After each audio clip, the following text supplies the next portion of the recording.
आपको वह video screen पर मिल जाएगा। जैसे हम इंसानों के संप्रदाय होते हैं, हमारे अपने अलग रीति रिवाज होते हैं, अलग अलग परंपराएं होती है। क्या मनोविज्ञान के भी इस प्रकार के संप्रदाय होते हैं? जी हाँ, बिल्कुल होते हैं। आज हम मनोविज्ञान के संप्रदायों को समझेंगे।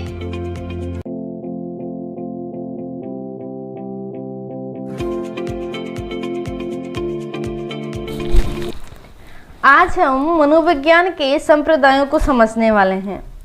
संप्रदाय से अभिप्राय होता है किसी विचारधारा को मानने वाले लोगों का समूह। जब हम मनोविज्ञान के संप्रदायों की बात करते हैं तो मनोविज्ञान के किसी संप्रदाय से तात्पर्य होता है मनोवैज्ञानिकों के किसी ऐसे समूह से जो मनोविज्ञान के अध्ययन के लिए एक समान विचारधारा अथवा समान विधियों का अनुसरण करते हैं। अगर हम मनोविज्ञान के संप्रदायों को साधारण भाषा में समझना चाहें तो मनोविज्ञान के संप्रदाय से अभिप्राय है, हमने क्या किया, मनोविज्ञान को कुछ भागों में डिवाइड किया है। उन भागों में डिवाइड करते समय हमने ये ध्यान रखा है कि एक प्रकार के जो मनोवैज्ञानिक हैं जिन्होंने एक प्रकार की विचारधारा से प्रेरित होकर प्रयोग किए हैं, एक तरह की विधियों का जहाँ उपयोग किया है, उन सब को एक समूह में रखा है, जिसकी सहायता से हम उनको जब पढ़ें समझें तो हम उनको आसानी से समझ सकें। हम किसी भी चीज़ का वर्गीकरण इसीलिए करते हैं ताकि हमारे लिए उनको समझना आसान हो जाता है, इजी हो जाता है। तो मनोविज्ञान को 5 संप्रदायों में बांटा गया है मोटे तौर पर। सबसे पहला जो पार्ट आता है वो आता है संरचनावाद, उसके बाद प्रकार्यवाद, नेक्स्ट आता है व्यवहारवाद, उसके बाद समग्रवाद और जो लास्ट आता है वो आता है मनोविश्लेषणवाद। ये मनोविज्ञान के 5 संप्रदाय है। आज हम इनको समझेंगे कि इनके जो मुख्य प्रवर्तक है वो कौन है, इनके समर्थक कौन कौन हैं, इन्होंने कौन कौन सी विधियों का उपयोग किया है और उसके अलावा इनकी जो मुख्य विचारधारा थी वो क्या थी। चलिए समझते हैं सबसे पहला संरचनावाद को। संरचनावाद के जो प्रवर्तक है वो थे विलियम वुंट, जो एक जर्मन मनोवैज्ञानिक थे। इन्होंने संरचनावाद का जो प्रारंभ है वो 1879 में किया था। इनकी जो विषय वस्तु है वो संवेदना थी, अर्थात ये जो अध्ययन किया करते थे वो संवेदना को ध्यान में रख करके अध्ययन किया करते थे, संवेदना पर ज़्यादा से ज़्यादा रिसर्च करते थे। इनकी शिक्षण विधि थी अंतर्दर्शन और प्रयोग करना, अर्थात जब ये संवेदना को समझते थे तब ये प्रयोग में लेते थे अंतर्दर्शन को और प्रयोग को, जिसके माध्यम से ये समझ सके कि व्यक्ति की जो संवेदनाएं हैं वो किस प्रकार की है, किस लेवल की है और उनको किस प्रकार चेंज किया जा सकता है। इन्होंने 1879 में मन का व्यवस्थित ढंग से अध्ययन करने के लिए लीप्जिग में विश्व की प्रथम मनोविज्ञान की प्रयोगशाला की स्थापना की थी। ये बहुत इंपॉर्टेंट लाइन है, आपके कंपटीशन एग्जाम के हिसाब से ये बार बार पूछा जाता है कि विश्व की प्रथम मनोविज्ञान प्रयोगशाला कहाँ स्थापित की गई, किसने की, कब की। तो 1879 में क्यों की थी, तो मन का व्यवस्थित ढंग से अध्ययन करने के लिए इन्होंने लीप्जिग में विश्व की पहली मनोविज्ञान की प्रयोगशाला की स्थापना की थी। और इस प्रयोगशाला की स्थापना के साथ ही इन्होंने मनोविज्ञान को एक अलग विज्ञान का दर्जा दिलाया और मनोविज्ञान को एक स्वतंत्र विषय बनाया।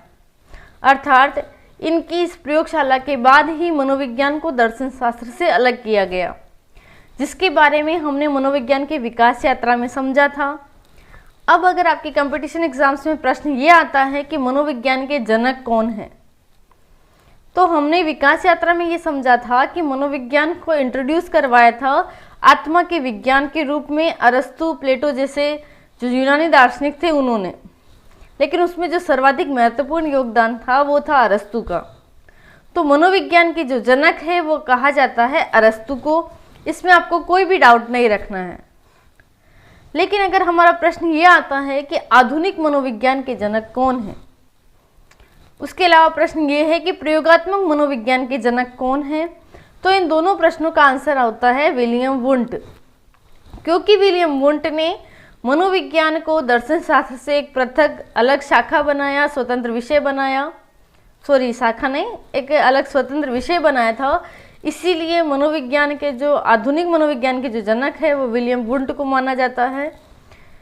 इनके जो सहयोगी थे, जो समर्थक थे, जो संरचनावाद के समर्थक थे, विलियम वुंड के समर्थक थे, वो थे एडवर्ड, बेडफोर्ड और टिचनर। ये सभी संवेदना पर अध्ययन करते थे, अंतर्दर्शन और प्रयोग विधि का उपयोग करते थे। अब हम समझेंगे प्रकार्यवाद के बारे में। प्रकार्यवाद के जो प्रवर्तक थे वो थे विलियम जेम्स। इन्होंने प्रकार्यवाद का प्रारंभ 19वीं शताब्दी में किया था। इनके समर्थक थे John Dewey, James Rowland Angell, J N. Cattell, Thorndike और वुडवर्थ।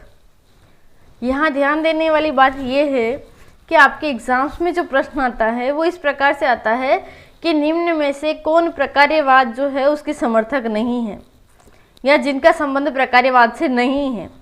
उसके बाद आपके जो 4 ऑप्शन हैं उसमें से 3 ऑप्शन यहाँ जो मनोवैज्ञानिक हैं जिनके नाम प्रकार्यवाद के अंतर्गत आते हैं, जो प्रकार्यवाद के समर्थक या प्रवर्तक हैं, उनके नाम होंगे, और एक नाम किसी दूसरे मनोवैज्ञानिक का होगा जो किसी दूसरे संप्रदाय से संबंधित होगा। आपको वहाँ पर उस मनोवैज्ञानिक को पहचानना है, आइडेंटिफाई करना है जो प्रकार्यवाद से संबंध नहीं रखते हैं। तो ज़रूरी है कि आप अपने पूरे फोकस के साथ इस टॉपिक को समझें। तो इसके जो समर्थक थे उसको एक बार हम वापस समझ लेते हैं। John Dewey, James Rowland Angell, J N. Cattell, Thorndike और वुडवर्थ, ये सब के सब प्रकार्यवादी हैं। ये सब प्रकार्यवाद की जो विषय वस्तु है उसको लेते हैं। तो इनकी जो शिक्षण विधि थी वो थी अंतर्दर्शन और निरीक्षण। विलियम जेम्स डार्विन के विकासवाद सिद्धांत से अत्यधिक प्रभावित थे। ये मानते थे कि अगर हमें किसी बच्चे को समझाना है, किसी बच्चे को सिखाना है, तो उसके लिए ज़रूरी है कि हम क्या समझें, डार्विन के विकासवाद सिद्धांत को समझें। आपने डार्विन के विकासवाद सिद्धांत के बारे में सुना होगा। डार्विन का विकासवाद सिद्धांत ये कहता है कि कोई भी जीव जब प्रकृति के साथ या वातावरण के साथ अपने आप को अनुकूलित करने का प्रयास करता है तो उस प्रयास के अंतर्गत ही उसका विकास होता है।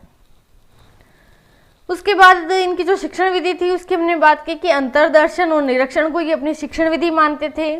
ऑब्जर्वेशन किया करते थे चीज़ों का और उसके अलावा अपने अंतर्दर्शन का प्रयोग करते थे। इनकी जो विषय वस्तु थी वो थी व्यवहार और अधिगम। मतलब ये व्यवहार और अधिगम पर ज़्यादा से ज़्यादा काम करते थे, ज़्यादा से ज़्यादा प्रयोग करते थे। ये मनोविज्ञान को समझने के लिए व्यवहार और अधिगम जो है दोनों को समझना ज़्यादा महत्वपूर्ण मानते थे। इन्होंने प्रश्नावली सूची, मानसिक परीक्षण जैसे जो वस्तुनिष्ठ उपकरण थे उनके निर्माण किए थे। ये प्रकार्यवादियों की देन है हमारे शिक्षा मनोविज्ञान के लिए। प्रश्नावली सूची से अभिप्राय होता है हम जब किसी का ऑब्जर्वेशन करने जा रहे हैं, क्योंकि इन्होंने निरीक्षण विधि का उपयोग किया है, तो जब हम किसी का ऑब्जर्वेशन करते हैं तो उस ऑब्जर्वेशन के उद्देश्य होते हैं। हम ऐसे ही तो किसी का ऑब्जर्वेशन नहीं करते हैं, तो उसके जब उद्देश्य हैं, हम ये देखना चाह रहे हैं कि सामने वाला जो व्यक्ति है वो किस प्रकार का है और किस प्रकार का है ये हम समझना चाह रहे हैं, तो हम उसमें देखेंगे उसके ओवरऑल पर्सनैलिटी को कि ये व्यक्ति किस प्रकार से चल रहा है, किस प्रकार से बोल रहा है, किस प्रकार का व्यवहार ये करते हैं। तो उसमें हमने कहा ना किस प्रकार के, तो ये जो प्रश्न बने हैं ना, ये प्रश्न एक तरह से प्रश्नावली है और उस प्रश्नावली का उपयोग करते हुए ही हमें क्या करना चाहिए, किसी का ऑब्जर्वेशन करना चाहिए। बाकी हम किस चीज़ का ऑब्जर्वेशन कर रहे हैं, हमारा उद्देश्य क्या है और हम कुछ अलग ही चीज़ें उसमें देख रहे हैं, तो उस चीज़ का और उस रिसर्च का हमारे लिए कोई उपयोग नहीं होता है। तो प्रकार्यवादियों ने प्रश्नावली सूची के ऊपर ज़्यादा ध्यान दिया है कि जब आप ऑब्जर्वेशन करने जाते हैं तो उसके उद्देश्य डिसाइड करें और प्रश्नावली बना लें कि मुझे ये चीज़ें सामने वाले व्यक्ति में देखनी है। उसके अलावा मानसिक परीक्षण जो है उस पर ज़्यादा से ज़्यादा काम किए हैं प्रकार्यवादियों ने। मानसिक परीक्षण मतलब जो बुद्धि के लिए टेस्ट होते हैं वो बनाए थे, उपकरण बनाए थे उसके लिए कि हम किसी व्यक्ति की बुद्धि का टेस्ट किस प्रकार से कर सकते हैं। इसके बारे में हम और बुद्धि परीक्षण में ज़्यादा पढ़ेंगे। उसके अलावा इन्होंने वस्तुनिष्ठ उपकरण दिए हैं। वस्तुनिष्ठ से अभिप्राय होता है जो रिजल्ट आने वाला है वो रिजल्ट केवल और केवल डिपेंड करेगा सामने वाले व्यक्ति के ऊपर कि उस व्यक्ति ने क्या लिखा है या क्या आंसर दिए हैं, ना कि टेस्ट लेने वाले पर। क्योंकि टेस्ट लेने वाले का अगर प्रभाव पड़ता है तो उसे आत्मनिष्ठता कहा जाता है, व्यक्तिनिष्ठता कहा जाता है, वस्तुनिष्ठता नहीं कहा जाता है। जैसे ऑब्जेक्टिव टाइप अगर कोई क्वेश्चन है, ऑब्जेक्टिव टाइप क्वेश्चंस के जो आंसर बच्चे ने दिए हैं उस आंसर को अगर मैं चेक करूं या 10 कोई अलग अलग व्यक्ति चेक करेंगे, क्योंकि आंसर एक ही है उनमें से कोई, तो उस आंसर को अगर बच्चे ने सही लिखा है तो सब व्यक्ति उसको जो मार्क्स है वो सेम ही देंगे। लेकिन अगर निबंधात्मक प्रश्न होते हैं तो निबंधात्मक प्रश्नों में जब बच्चे ने आंसर दिया तो उसको अगर मैं चेक करूंगी तो अलग नंबर दूंगी, कोई हिंदी वाला टीचर चेक करेगा तो उसके लिए वो मात्रा, कोमा आदि के जो नंबर होंगे वो भी काटेंगे, तो उसमें उसके मार्क्स हो सकता है कम हो जाए। उसके अलावा इसका मतलब ये हुआ कि जो चेक करने वाला है, जब उसकी व्यक्तित्व का, उसके पूर्वाग्रहों का प्रभाव अगर रिजल्ट पर पड़ रहा है तो वो जो रिजल्ट होगा वो आत्मनिष्ठ होगा, व्यक्तिनिष्ठ होगा, वस्तुनिष्ठ नहीं होगा। वस्तुनिष्ठ का अभिप्राय है उस वस्तु के जो गुण होंगे ना, उनको उन्हीं रूप में मानना और उन्हीं रूप में उनको मूल्यांकित करना, ये वस्तुनिष्ठता है। अब हम समझेंगे नेक्स्ट बात व्यवहारवाद के बारे में। व्यवहारवाद के जो प्रवर्तक है वो थे जोहन बी वॉटसन। इन्होंने 1912 में व्यवहारवाद का जो प्रवर्तन है वो किया था। इनकी जो शिक्षण विधि थी वो थी निरीक्षण और प्रयोग करना, मतलब ये ऑब्जर्वेशन विधि है उसका भी उपयोग करते थे। उसके अलावा ये एक्सपेरिमेंट जो होते हैं उनके ऊपर भी जोर दिया करते थे कि मनोविज्ञान को अगर हमें समझना है तो उसके लिए हमें एक्सपेरिमेंट करने चाहिए, एक्सपेरिमेंट करने पड़ेंगे। इनकी जो विषय वस्तु थी वो व्यवहार थी, मतलब ये व्यवहार को ज़्यादा से ज़्यादा महत्व देते थे और व्यवहार के ऊपर ज़्यादा से ज़्यादा रिसर्च करते हैं। इनके समर्थक थे क्लार्क हल, एडवर्ड टोलमेल और बीएफ स्किनर। व्यवहारवादी ने केवल प्रत्यक्ष रूप से महसूस करने योग्य एवं मापने योग्य व्यवहार पर ध्यान केंद्रित किया था, मतलब जो सामने दिख रहा है उसी का ये अध्ययन किया करते थे। जो व्यक्ति सामने व्यवहार कर रहा है उसका अध्ययन किया करते थे, उसके पीछे के कारणों को ये नहीं खोजा करते थे, क्योंकि ऑब्जर्वेशन बाहर बाहर से करते थे, प्रयोग भी बाहर से करते थे। उसके अलावा व्यवहारवादियों ने जन्मजात प्रवृत्तियों का जो अस्तित्व होता है उसको बिल्कुल नकार दिया है। ये कहते हैं कि व्यक्ति का जो जन्मजात जो चीज़ें हैं, जो उसने वंशानुक्रम से उसके अंदर आई है, ऐसा कुछ नहीं है। ये कहते थे कि अगर उस बच्चे को व्यवहार दिया जाए, सीखने का माहौल दिया जाए और उसको सिखाया जाए ना, तो बच्चा जिस प्रकार से हम चाहें उस प्रकार से बच्चे को हम बना सकते हैं। इन्होंने मानव व्यवहार को समझने के साधन के रूप में पशु व्यवहार के अध्ययन पर जोर दिया है। अर्थात इनका मानना ये था कि जो पशु है उसके अगर हम व्यवहार को परिमार्जन कर पा रहे हैं, उसको किसी विधि से हम सिखा पा रहे हैं, तो उस विधि का उपयोग हम बच्चे को सिखाने के लिए भी कर सकते हैं। उसके अलावा इन्होंने एक बहुत ही फेमस लाइन कही थी। इन्होंने ये कहा था कि आप मुझे कोई भी बच्चा ला करके दो, आप जो कहेंगे मैं उसे वह बना सकता हूँ। इससे ये साफ साफ जाहिर होता है कि ये कहना चाह रहे थे कि वंशानुक्रम का बिल्कुल भी प्रभाव नहीं पड़ता है। आप अगर किसी अपराधी के बच्चे को लेकर आएंगे तो भी ये उसे सज्जन व्यक्ति बना सकते हैं, और सज्जन व्यक्ति का अगर बच्चा है तो वो भी अगर सीख रहा है कोई चीज़ें गलत तो वो बच्चा गलत बन सकता है, ऐसा इनका मानना था। अब हम बात करते हैं नेक्स्ट बात की, समग्रवाद की। समग्रवाद के जो प्रवर्तक है वो थे मैक्स वर्दीमर। मैक्स वर्दीमर के जो सहयोगी थे वो थे कुर्ट कोफका, वोल्फगैंग कोहलर तथा कुर्ट लेविन। जब हम गेस्टाल्टवाद की बात करते हैं तब हम इन मनोवैज्ञानिकों के शॉर्ट फॉर्म की बात करते हैं, मतलब शॉर्ट जो नाम होते हैं उनके नाम आते हैं, जिसमें हम कहते हैं कोफका, कोहलर और वर्दीमर। इन तीनों के नाम हम लेते हैं समग्रवाद का नाम आते ही। कुर्ट लेविन जो है वो भी समग्रवादी थे। इन्होंने समग्रवाद का जो प्रारंभ है वो किया था 1912 में। इनकी जो शिक्षण विधि थी वो थी अंतर्दर्शन, निरीक्षण और प्रयोग करना। इनकी विषय वस्तु थी प्रत्यक्षीकरण, स्मरण और अंतर्दृष्टि। गेस्टाल्ट जर्मन भाषा का एक शब्द है जिसका अर्थ होता है पूर्णाकार, व्यवस्थित या समग्र। गेस्टाल्टवादियों के अनुसार समस्या को समग्र रूप में देखते समय उसके विभिन्न अंगों के बीच अनोखे संबंधों एवं अंतःक्रियाओं को पहचानना ही अंतर्दृष्टि है। अंतर्दृष्टि ही समस्या का तत्काल समाधान प्रस्तुत कर सकती है, ऐसा समग्रवादियों का मानना था। समग्रवादी जो है उनकी विषय वस्तु था प्रत्यक्षीकरण, स्मरण और अंतर्दृष्टि। ये शिक्षण विधियों का उपयोग करते थे जिसमें अंतर्दर्शन, निरीक्षण और प्रयोग जो है उसको महत्व देते थे। समग्र की जब ये बात करते हैं, गेस्टाल्ट की जब ये बात करते हैं, तो ये एक जर्मन भाषा का शब्द है जिसका अर्थ होता है पूर्णाकार। ये कहते थे कि बच्चे के सामने हमें पूरी की पूरी समस्या जो है उसको रखना चाहिए। जब बच्चे के सामने पूरी समस्या को रखा जाता है तो बच्चा उस समस्या को देख करके उसके समाधान को खोजने का प्रयास करता है। तो जब तक बच्चे के सामने पूरी समस्या नहीं होगी तब तक वो उस समस्या का समाधान जो है वो नहीं कर पाएगा, समाधान नहीं खोज पाएगा। सबसे पहले ये समस्या रखने की बात कर रहे थे और उसके बाद इन्होंने कहा कि बच्चे को प्रत्यक्षीकरण सिखाएं। प्रत्यक्षीकरण से अभिप्राय होता है जब हम अपने ज्ञानेंद्रियों का उपयोग करके किसी चीज़ को हमारे सामने पाते हैं, सुन सकते हैं या स्किन से महसूस करते हैं, तो वो प्रत्यक्षीकरण होता है। उसके अलावा इन्होंने कहा कि बच्चे की स्मरण शक्ति जो है उसको हमें बढ़ाना चाहिए, उसका उपयोग किस प्रकार से बच्चा समस्या को सोल्व करने के लिए ये सिखाना चाहिए। उसके अलावा इन्होंने कहा कि बच्चे में अंतर्दृष्टि का विकास करना चाहिए। अंतर्दृष्टि के लिए इन्होंने कहा है कि समस्या को समग्र रूप में देखते समय उसके विभिन्न अंगों के बीच अनोखे संबंधों एवं अंतःक्रियाएं जो है उनको पहचानना अंतर्दृष्टि है। अंतर्दृष्टि से अभिप्राय होता है हमारे सूझ शक्ति। हमारे सामने समस्या है, सॉल्यूशन भी होता है उसका, लेकिन वो सॉल्यूशन हमें उस समय अगर नहीं पता चल रहा है, उस समय अगर हमारे ध्यान में नहीं आया, इसका मतलब ये हम कहते हैं कि उसका जो ये आंसर है या ये जो सॉल्यूशन है ये उस समय मुझे सूझा ही नहीं। तो ये सूझना ही अंतर्दृष्टि है।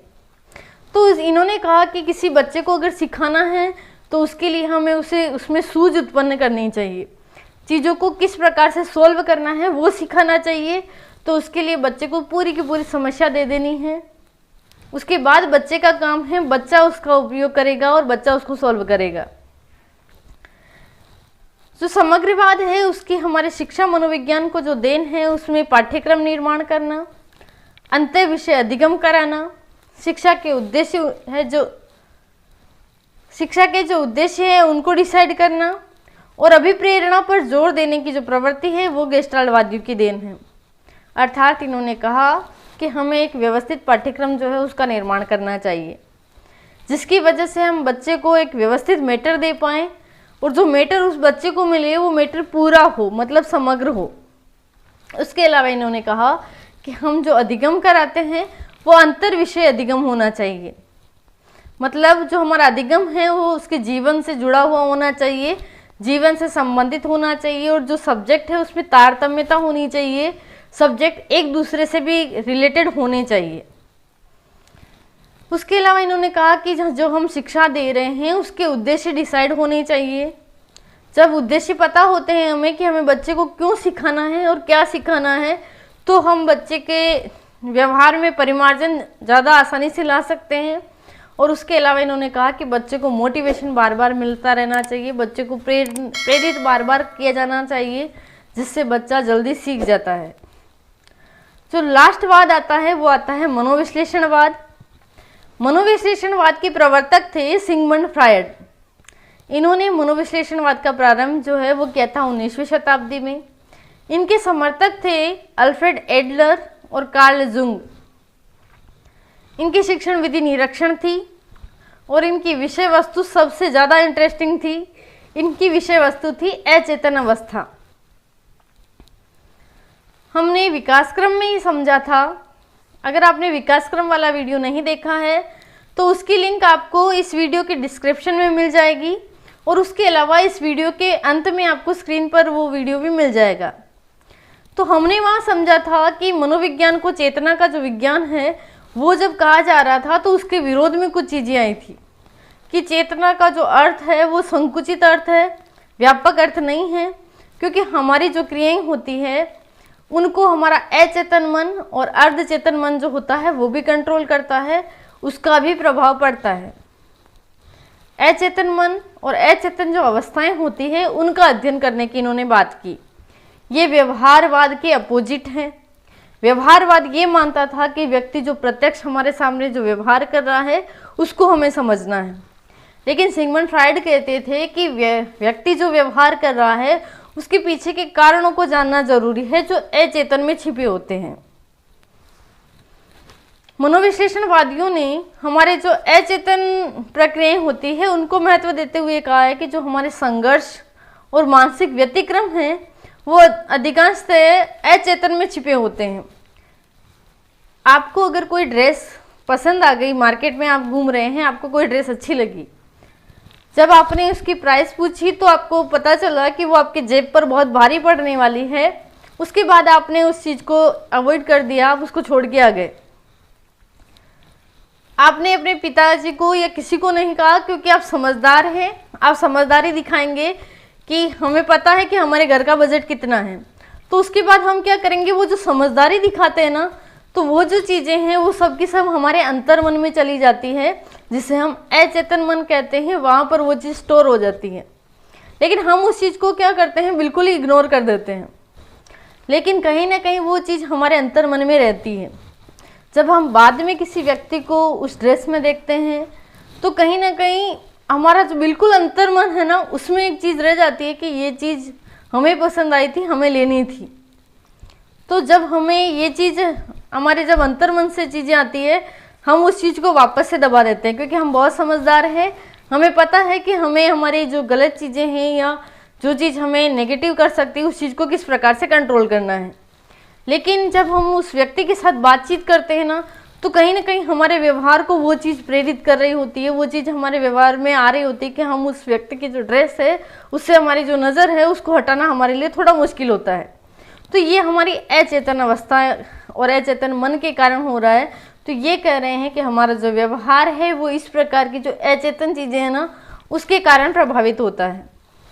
फ्राइड ने मनोविश्लेषण की मुक्त सहचार्य वाले विचार प्रवाह और स्वप्न विश्लेषण पर आधारित जो प्रविधियां हैं उनका प्रतिपादन किया है।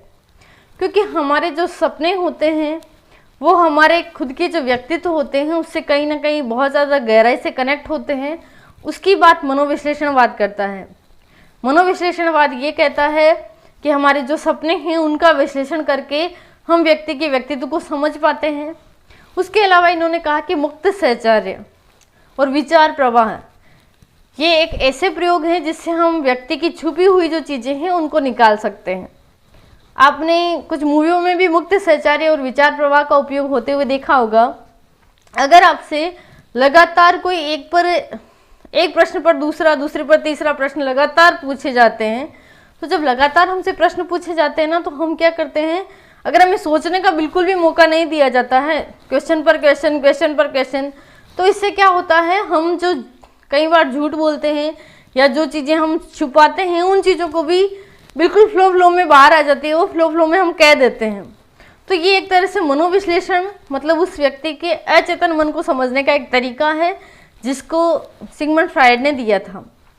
इनकी ये जो विधि है वो मनोरोगों की चिकित्सा के लिए अत्यधिक महत्वपूर्ण है। मनोविश्लेषण विधि का उपयोग अपराधियों को सुधारने में और अपराधियों की जो चीज़ें हैं वो निकालने के लिए भी किया जाता है। उसके अलावा मनोविज्ञान का जो मनोविश्लेषणवाद है उसकी वजह से हम बहुत सारे मानसिक जो रोगी होते हैं उनका उपचार करने में भी इसका उपयोग ले सकते हैं। लेकिन मनोविश्लेषणवाद ने शिक्षा मनोविज्ञान के लिए कोई विशेष योगदान नहीं दिया है। अब ये जो मनोविश्लेषणवाद है ये मनोविज्ञान की एक महत्वपूर्ण संप्रदाय है, महत्वपूर्ण शाखा है, इसलिए ये हमारे लिए इम्पोर्टेंट हो जाता है। आज हमने समझा मनोविज्ञान के संप्रदायों के बारे में। नेक्स्ट क्लास आपके लिए बहुत ज़्यादा इंटरेस्टिंग होने वाली है। उसमें आप समझेंगे शिक्षा मनोविज्ञान के बारे में, शिक्षा और शिक्षा मनोविज्ञान में क्या अंतर है उसके बारे में, और शिक्षा मनोविज्ञान की क्या उपयोगिता है उसके बारे में। Thank you everyone.